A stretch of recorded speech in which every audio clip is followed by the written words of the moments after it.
네, 주요 사건, 사고 이슈를 짚어보는 뉴스픽 순서입니다. 이수정 경기대 범죄심리학과 교수 그리고 박성배 변호사와 함께하겠습니다. 두 분 어서 오십시오. 안녕하세요. 네. 자, 첫 번째 주제요. 확인해 보겠습니다. 네, 사법행정권 남용 의혹으로 재판받고 있는 양승태 전 대법원장. 조금 전에 법원에 첫 재판을 받기 위해서 출석을 했는데요. 일단 보석 얘기를 먼저 해보도록 하겠습니다. 179일 만에 보석으로 풀려나게 된 거죠. 바로 어제죠. 네. 서울중앙지법 양승태 전 대법원장의 형사사건을 맡고 있는 재판부가 179일 만에 직권으로 보석을 허가했습니다. 네. 직권으로 보석을 허가하지 않더라도 8월 10일 구속기간 만료로 양 전 대법원장이 조건 없이 석방될 상황이었죠. 조건을 부과해서 석방하기 위해서 직권으로 보석 허가 결정을 내렸다고 볼 수 있겠습니다. 예. 그럼 그 조건들이 어떤 것들인 거예요? 양 전 대법원장에 대해서는 주거지를 자택으로 제한하고요. 예. 그리고 직접 또는 제3자를 통해서도 사건 관련 사실을 알고 있는 사람이나 그 친족에 대해서 전화나 SNS 등 어떠한 형태로도 접촉을 하지 못하도록 하고 있습니다. 네.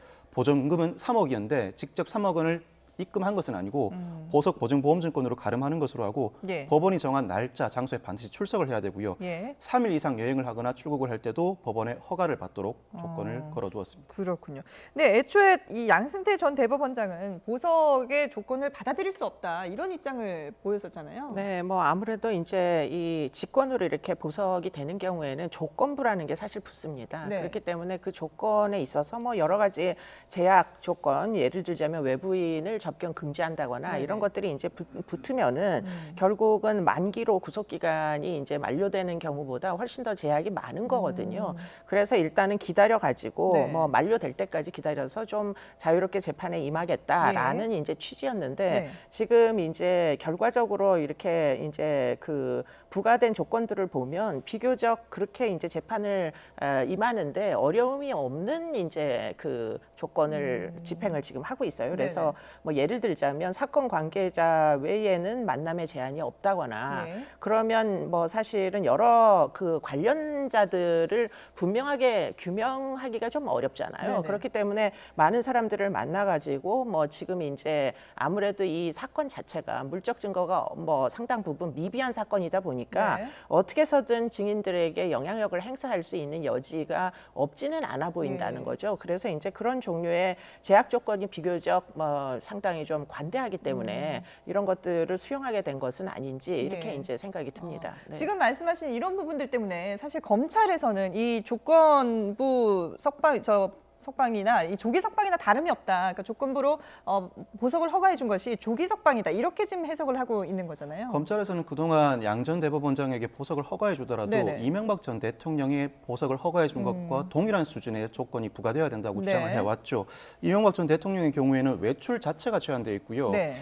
배우자 내지는 직계가족 외에는 통신 자체가 금지돼 있었습니다. 예. 그리고 법원에 지속적으로 보석 조건 준수 여부를 보고하도록 하고 있었습니다. 그런데 양 전 대법원장에 대해서는 이명박 전 대통령 보석 때보다는 느슨한 조건으로 석방이 이루어졌습니다. 네. 이에 대해서 검찰에서는 보석 조건 자체가 굉장히 추상적이다. 양 전 대법원장이 누구를 만나더라도 예. 감시를 할 수 없는 구조라면서 강하게 반발하고 있습니다. 그럼 왜 이렇게 차이가 나는 걸까요? 실제로 양 전 대법원장이 조건부 보석에 대해서 거부 의사를 시사해 왔기 때문입니다. 네. 어차피 8월 10일에 만기로 석방되는데 예. 조건부 보석이 이루어진다면 나는 그 자체를 거부하겠다는 의사를 지속적으로 밝혀왔고 재판부도 최악의 사태를 피하고자 했던 것이죠. 네네. 보석을 허가해 줬음에도 불구하고 예. 보석에 불응하는 사태를 막기 위해서 양 전 대법원장의 요구를 어느 정도 수용했다고 볼 수 있겠습니다. 예.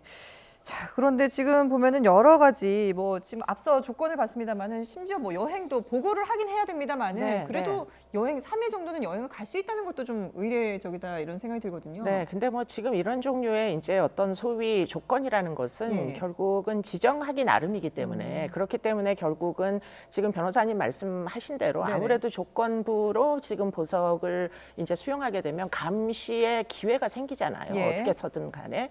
그렇기 때문에 만기보다는 네. 이런 쪽이 훨씬 더 낫다라고 아, 선택을 했던 것으로 보입니다. 그렇군요.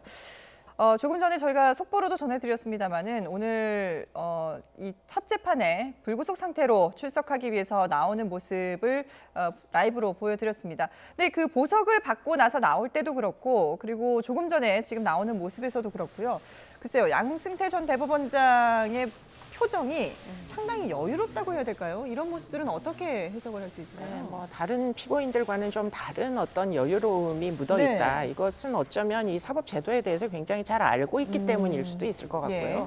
그리고는 지금 이제 혐의가 자그마치 44개입니다. 네. 그런데 이게 44개가 거의가 다 직권남용이나 공무상 비밀 누설. 예. 예컨대 비밀이라는 건 어디다 기록을 남기는 게 아니잖아요. 네네. 그러다 보니까 증언을 통해 가지고 증인들에 의해서 비밀이 어떤 방식으로 누설이 됐는지 이런 것들을 입증을 해야 되는 그야말로 사법부 내에서는 너무나 많은 사람들이 연루된 그런 이제 사건입니다. 그러다 네. 보니까 물적 증거가 없는 이제 재판이 될 개연성이 굉장히 높아서 예. 그런 차원에서 지금 비교적 증거 자체가 뭐 불분명하기 때문에 불충분하기 때문에 또 피고인이 갖는 여유로움 이런 것일 수도 있을 거라고 생각이 됩니다. 그렇군요. 지금 오늘 보면 증인 신문도 열릴 예정이라고 하는데 증인이 나오지 못하는 상황이 됐거든요. 그런 걸 보면 여러 가지 면에서 좀 양승태 전 대법원장에게는 유리할 수 있다라는 생각도 드는데 전반적으로 오늘 재판 어떻게 예상을 하시나요? 양승태 전 대법원장이 구속수감된 게 올해 1월 24일입니다. 예. 그리고 이 사건 공판 준비 기일 첫 번째 이루어졌던 게 3월 25일인데 그동안 증거 능력에 관해서 치열하게 다투었지 사건 실체에 관한 심리는 거의 이루어지지 않았습니다. 이달 10일에야 네. 212명 증인 중에서 4명 증인 신문이 처음으로 이루어졌거든요. 예. 불구속 상태에서는 빠르게 재판을 진행하기 위해서 법원도 검찰이 주 2회 재판하던 것을 주 3회로 늘려달라고 했던 것을 받아들인 것으로 보이고 네. 그동안에 양승태 전 대법원장 측에서는 변호인이 의견서 하나를 내더라도 양승태 전 대법원장을 직접 접견해야 한다는 이유로 절차가 다소 지연됐습니다. 예. 이제 불구속 상태이기 때문에 재판부도 그렇고 오히려 접견의 필요가 없기 때문에 좀 더 빠르게 진행될 것으로 보이고 오늘 증인이 나오지 않았지만 앞으로 나올 증인들에 대한 증인 소환 그리고 재판 진행 절차는 굉장히 속도가 붙지 않을까 싶은 생각이 듭니다. 그렇군요. 그동안에는 양승태 전 대법원장 측에서 이 재판을 좀 지연시키기 위해서 그런 전략을 썼다라는 해석도 있었는데 오히려 불구속 상태이기 때문에 더 빠르게 진행될 것이다. 충분히 더 빠르게 진행될 것으로 보입니다. 예. 명분이 사라졌고요. 그리고 이미 재판 심리가 너무 늦어진 측면이 있습니다. 네네. 이제는 재판부도 이대로 내버려 두기는 상당히 어려운 상황이라고 볼 수 있겠습니다. 그렇군요. 자, 앞으로 재판 과정도 저희가 계속해서 지켜보도록 하겠습니다.